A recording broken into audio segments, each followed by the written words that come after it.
मीठ बोली वो कैसे जादू डारे ना, रुन झुन परी तो मन मोर भागे ना। तोर मुरमया के बंधना है, तोर मुरमया के बंधना।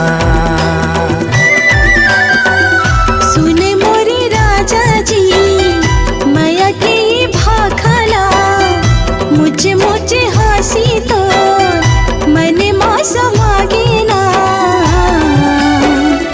तोरे मुरमया के बांधना है, तोरे मुरमया के बांधना।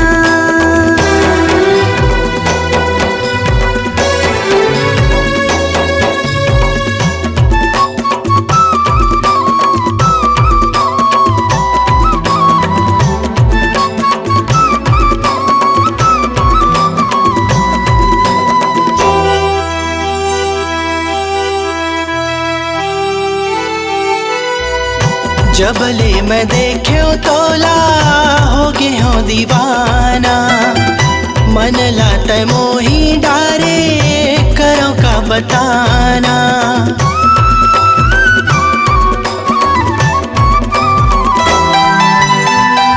जबले मैं देख्यो तोला हो गए हो दीवाना, मन लाता मोही डारे करो का बताना।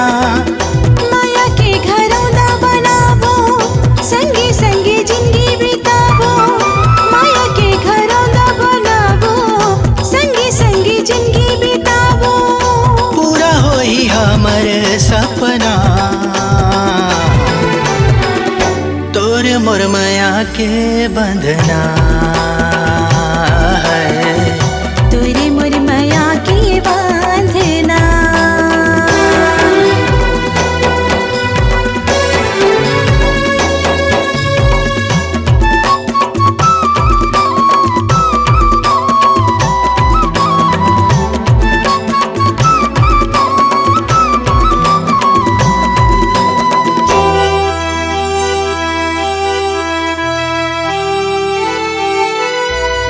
जगमग देवारी के जैसे करे उजियार, जिनगीला रंग दे जैसे फागुन तिहार।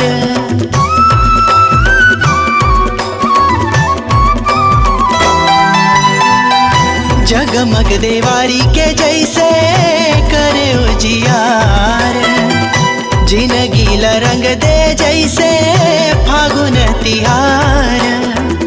सबके आशीष लपावो, देवी देवताला मनावो, सबके आशीष लपावो, देवी देवताला मनावो। सुघर होई हमर सपना, तोर मुरमया के बंधना है, तोरे मुरमया के बांधना। तोर मीठ बोली वो कैसे जादू डारे ना, रुन झुन परी तो मन मोर भागे ना। तोर मुरमया के बंधना